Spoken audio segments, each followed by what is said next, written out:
hindi mo pwedeng pangunahan yung pag-iisip na isang tao eh. Lalo na nasa loob ng bilog ng gang mo. Meron talagang mangyayari na makakarating sa'yo na barangay naman si hinabol ng mga barangay kasi nakarpyo. O ito, yun, nakipag-away, nagbaoy, lasing, di ba?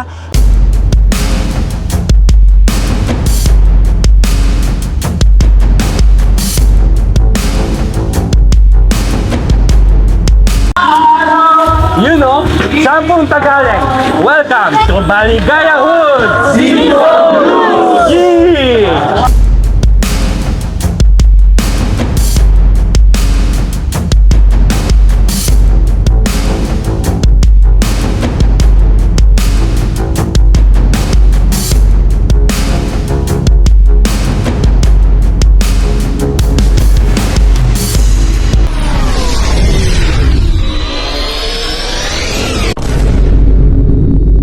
Yon, natapos tayo sa pamamangkat mo, G.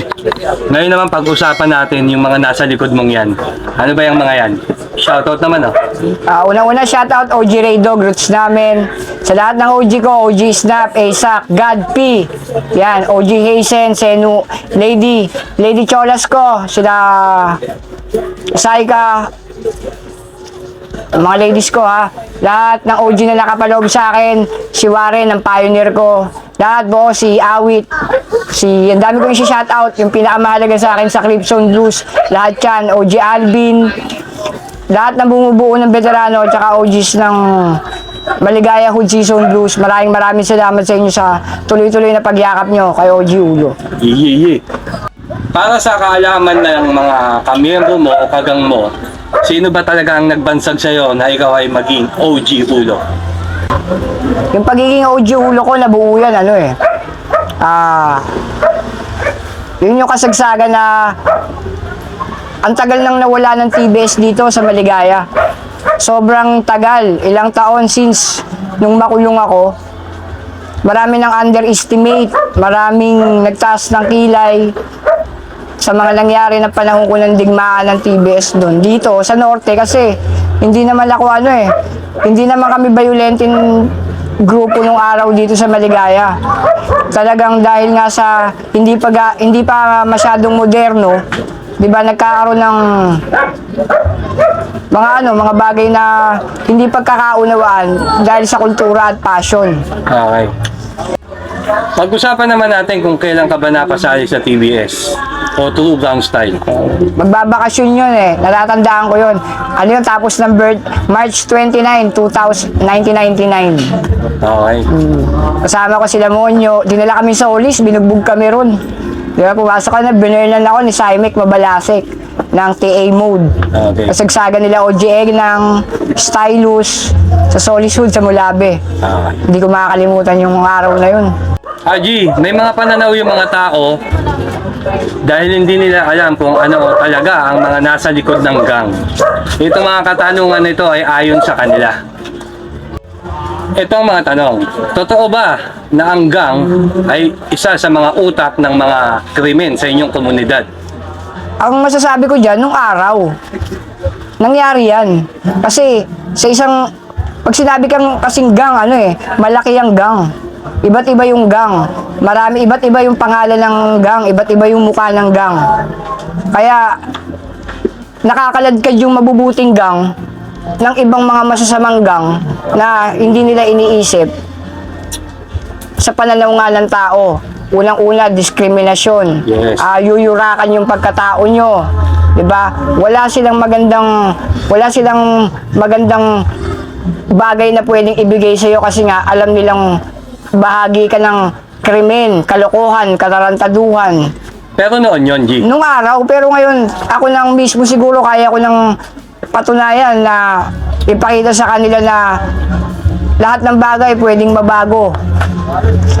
Ang mata ng tao, talagang makasalanan yan. Mapanghusga, G. Hindi lang mapanghusga, kasi kasalanan nila lahat yan, ando ng lahat, di ba?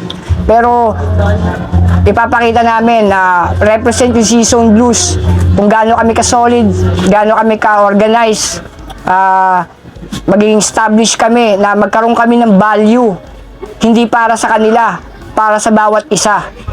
Mapahalagahan namin. Right.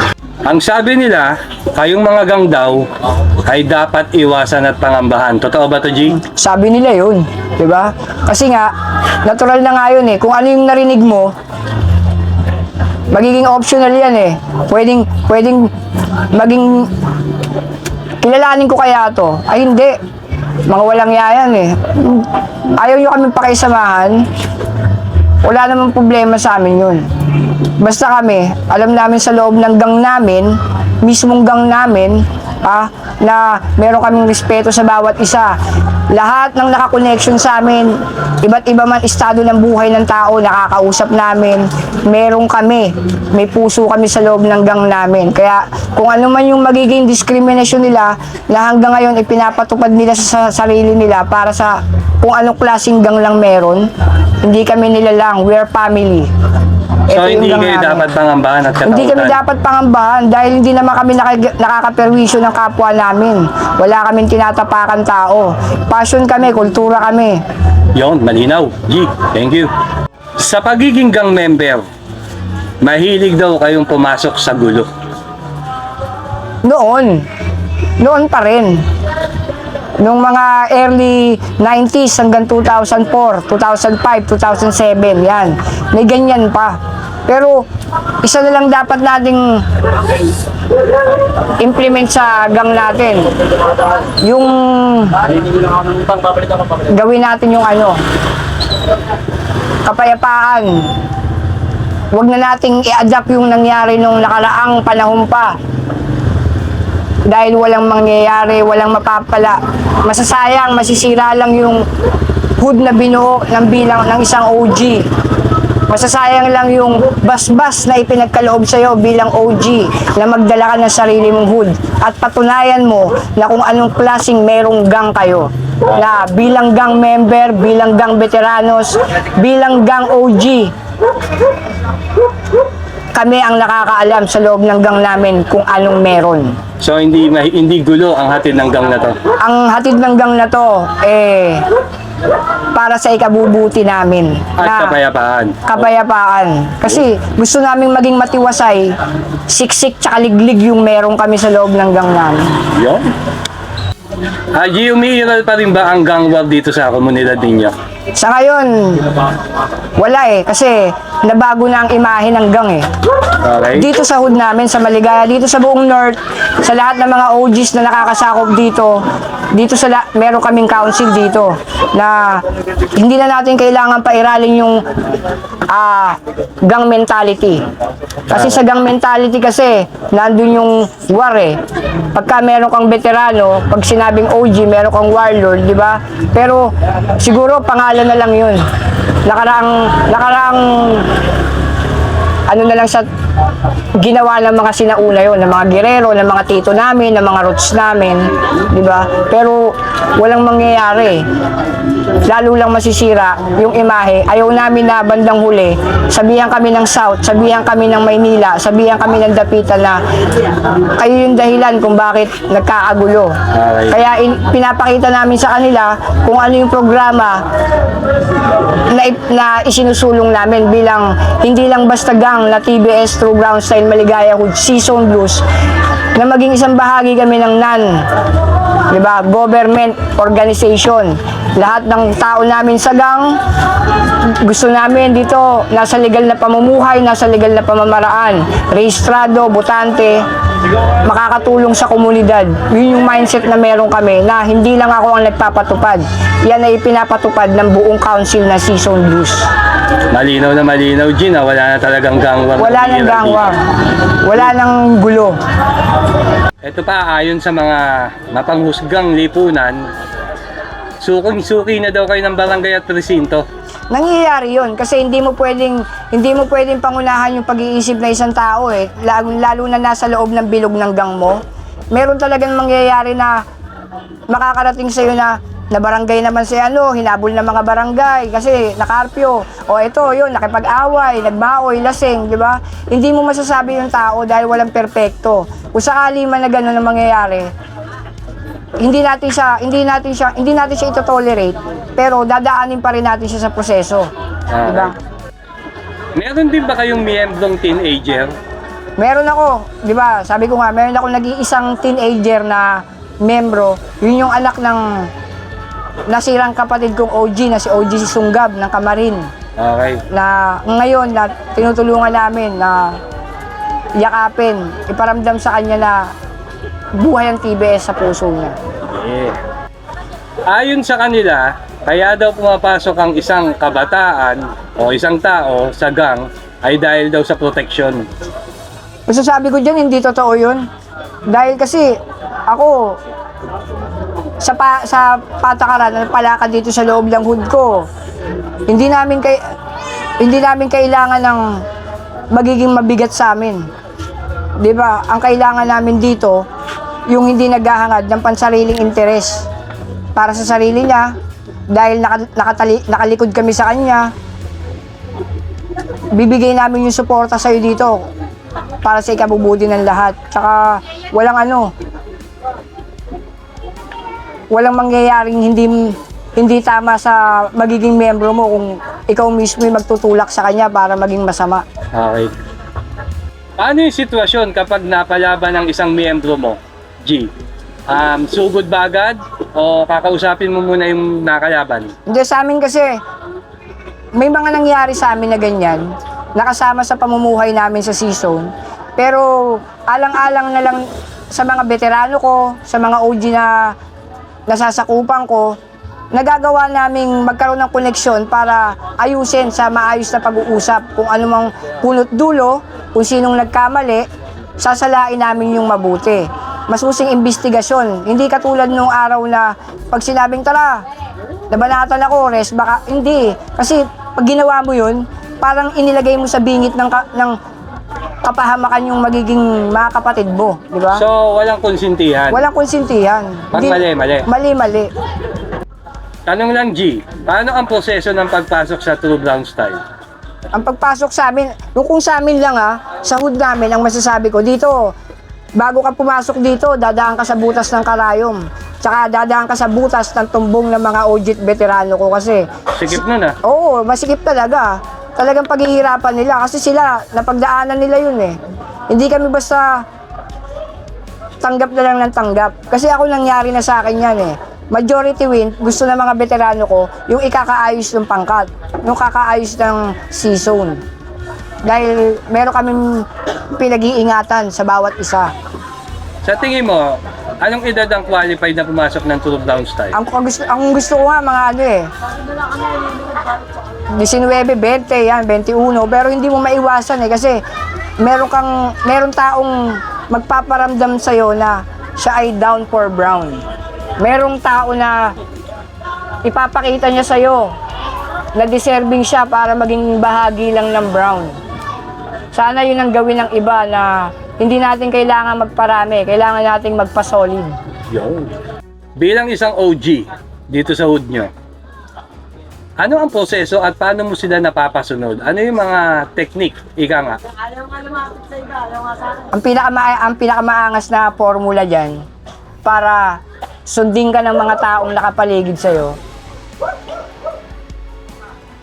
ay yung maging transparent kayo sa isa't isa. Yon. Pero yon ay hindi pwedeng maging transparent kayo talaga sa literal. Dahil meron kayong kanya-kanyang buhay. 'Di ba? Bali tayo, nagsasama tayo sa maayos na pag-uusap. Yung tiwala na iaabot sa'yo ng bawat isa. Ganun yung daan ko, pamamaraan na ipinapakita ko sa kanila kung ano ko. Ganun din sila sa akin. Kaya ang balik sa'yo, respeto rin. Respeto, kasi yun yung pinakayamang pangahawakan mo sa buhay mo. Yon. Yung irespeto ka. Solid. Hindi lang ng mga TBS, yung buong hood mo. Kaya nga sinabing OG ka ng hood mo. Yeah. Diba? Alam ng buong hood mo kung sino ka. Napakalaki ng Maligaya hood. OG, paano pag may gustong pumasok? Kailangan ba munang malaman mo? Hindi, sa akin kasi nangyayari, may mga nakatalaga ng OG sa bawat lugar na sila na mismo yung, kasi ang gusto kasi ng pamilya ng season, wag na akong bigyan ng pag-iisip, wag na akong bigyan ng ibaling mo yung sarili mo doon, mapapahama ka doon, G. Di ba? G, iwasan mo na to, G. Yun yung naramdaman ko sa loob ng pamilya ng season. Okay. Ito bang mga kabataan na kasapi mo ay may consent ng mga magulang bago pumasok sa'yo? Yun ang sinabi ko sa kanila, magpaalam muna kayo. Okay. Kung palulusutin nyo man yan, hila nyo, buntot nyo. Itago nyo hanggang matuyo. Tiisin nyo yung sakit, di ba? Pero sa yung kaalaman, nagpapaalam naman sila. Hindi, ngayon po kasi meron nangyayari sa amin na halos yung ibang residente ko dito, ibang homies namin dito, halos yung mga magulang nila, naging family friend na rin namin nung araw. Kaya yung ugnayan namin, kaming bawat mga OGs, veterano, pinupuntahan namin yung bawat tahanan ng mga kamiyembro namin, mga kahud namin. Nagkakaroon kami ng bonding sa isa't isa. Nakakausap namin magulang nila, nakakatawa na namin, nakasabay namin kumain. Yung nagkakaroon kami ng koneksyon na tiwala sila na nandito sila sa akin. Kasi ako meron akong pamangkin dito. Okay. Mas maganda yun, G. Ganun ang ginagawa ko kasi kailangan analyze mong lahat kung paano magpalakad ng tao. Alright. Yung lahat ng mga tinanong ko sa'yo kanina, G, ito ay mga pananaw ng mga tao dun sa laya. Yung mga itinanong ko sa'yo kanina, G, ito yung mga pananaw ng mga tao sa lipunan. Ang tanong lang, G, ano ba talaga ang benepisyo ng gang para sa'yo? Pag-usapang benepisyo na, pag nasa loob ka ng gang, marami, sobrang dami. Kasi alam mo yung sarili mo bilang gangster ka Alam mo kung anong mindset meron ka bilang gangster ka. Nasa sayo na lang yon kung anong klase at kung ganong kadami yung benepisyo na tatanggapin mo bilang gangster ka. Nasa sayo yan. Diba? Alam mo kung ano yung benepisyo mong nararamdaman ngayong nandito ka sa loob ng gang. Unang-una, yung mamulat mo yung isip mo sa street life. Dahil dito ka bahagi ka ng institusyon ng street life. Diba? Hindi naman lingid sa kaalaman mo, G, na ang tingin sa inyo ng malayang lipunan ng mga nasa paligid nyo ay masyadong masalimuot, mapanakit, Nung araw. mapanggulo, mapanglamang. Ito na yung pagkakataon, G, para ipaliwanag at bigkasin mo sa kanila kung ano na ba ang gang ngayon. Yung gang ngayon, iba na sistema ngayon, iba na linya ng mga gangster ngayon. Yung gangster ngayon, lalo na may social media na tayo, moderno na tayo. Mas masarap na ihayag mo, ipakita mo kung ano yung pumapaloob sa loob ng gang mo. Ipakita mo sa tao kung ano yung ginagawa mo. Unang-una, mahalin mo muna yung hood mo. Lahat ng nakapaligid sa'yo sa loob ng hood mo, ipakita mo sa kanila na ang programa mo, programa ng gobyerno, ay kaya rin gawing programa ng True Brown Style. Yun! Yung Minji, ang sinasabi mo ay umiiral dito yung pakikipagkapwa-tao kaysa sa basag ulo. Oo. Kung sa 100% siguro 99%. Ah. Kasi ako nakakaalam. Lahat ng tao ko nakakaalam ng meron kami. Na kami, halimbawa, dito sa hood ko, pag nagkita-kita kami, di ba? Walang against, di ba? Kasi alam nila kung anong klase meron kami. Okay. Di ba? Na kampante sila na pag nag-organize kami ng isang programa, sinusuportahan kami ng pamahalaang lokal at ng homeowners namin kasi gumagawa kami ng mga bagay na para sa homeowners, para sa mamamayan, community. G, nakita ko naman sa pagdating ko talagang may naggagaya kayo at pinagandaan nyo tong pagdating ko. Kaya nagpapasalamat ako sa preparasyon na ibinigay nyo sa akin. Sino ba naman ako para paghandaan nyo ng ganito? Boss Bosyo nga yan. Malaking karangalan to para sa Malaking akin. karangalan din sa amin na maihayag namin sa inyo kung anong meron kami sa season. Hindi kami humarap dito, hindi ako nagsalita sa harapan ninyo na manonood sa akin. Gusto kong makita nyo na pwede palang maging malinis ang isang gang. Pwede palang maging mapayapa yung isang gang. Pwede palang maging organisado at huwaran ng isang gang. Yun. Hanging question lang, OG. Dahil galing ka sa loob, na ibabahagi mo rin ba yung mga natutunan mo doon dito sa gang na sinalihan mo ngayon? Yun yung umiiral ngayon sa loob ng Season Blues. Okay. Kasi magkakaroon ka ng pag-iisip ng mga bagay na bago ka humakbang, alam mo na kung anong batas meron tayo. Diba? OG, ito yung isang mabisa. Mabisa kasi yung laway mo. Para sa mga kabataan na gustong pumasok sa gang, anong masasabi mo sa kanila? Yung mga bago ngayon na papasok sa gang, wag muna nilang wag silang maging sabay-sabay. 'Di ba? Kasi marami kasing pumapasok na hindi naman sa tinitignan mo yung katayuan ng isang tao. Kailangan pag may lumapit sa'yo, ramdamin mo rin kung ano siya. Okay. Kung ano kaya yung ikaw na mismo yung makakabuo ng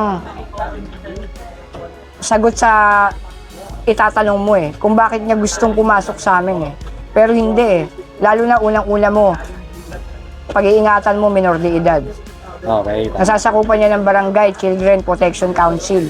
Yes. Pasok sa womandes yan, lalo na pag babae. Diba?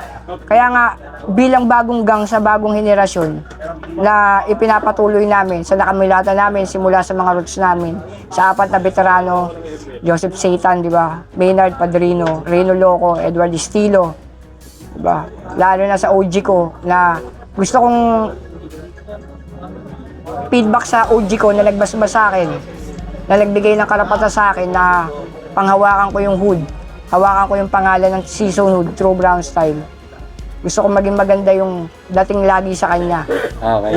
Ayokong may pagdaanan man kaming mabigat sa loob ng bilog namin, malulutas din namin sa loob ng bilog namin. Bisa talaga. OG, masyado na marami akong tinatanong. Baka gusto mo nang i-shoutout yung mga OGs natin around NCR, Metro Manila at provinces. Shoutout nga pala, unang-una, OG Levi's, Ate Angie, lahat ng tiga South, Egoy Brown, yan. OG Hoodrich, lahat ng buong West Barrios, Central Manila, 1017 Hoodlums. Maraming salamat sa inyo sa paglabag ko kay Mayores, Jeff White, Yeah. kay Chesta, lahat, kila Nico, lahat ng mga OGs na kila Olibeng, kila Warren Chan, OG Stitch, OG Moja, na bumubuo ng TBS Worldwide, OG Longgay. Lahat kayo na nakasama ko, maraming salamat at ipagpapatuloy ko na maging huwaran ang pangalan ng True Brown Style sa buong Pilipinas hanggang buong mundo. Hanggat nabubuhay ako. Yung shoutout sa lahat na nabanggit ni OG Ulo. Yon, napakabisa at napakamasustansya ng binitawan sa atin ni OG Ulo. Talaga namang, hindi naman talaga lahat ng gang na katulad ng mga iniisip nyo na mapanakit, mapanlamang. Ito yun. Ngayon ang gang ay namumuo sa pagdidisiplina at pangaral. Tama, G? Oo, kasi Kaya huwag nating bigyan ng diskriminasyon yung mga taong nakasapi sa gang na yan.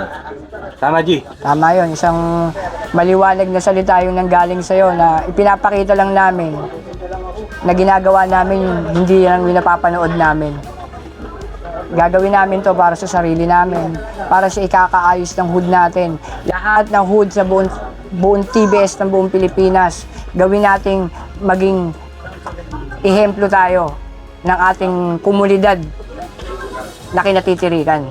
Kaya naman, ako'y lubos na nagpapasalamat. Salamat din ako, Boss Bosyo. Boss, sa Maligaya Hood Season, shoutout sa inyo. Shoutout si Loose Hoods, Dog yun. Gang, God Patron. Sa mainit na pagtanggap kay Bosyo, isang karangalan, OG Ulo. Kung kaya, paulit-ulit kong sinasabi sa inyo na kung sakaling magkikita tayo, ang gusto ko sa laya, wag sa bilibid. Kaya naman sa lahat ng naniniwala at sumusuporta kay Bosyo, pagpalain ko kayo nawa ng pong may kapal. Peace out!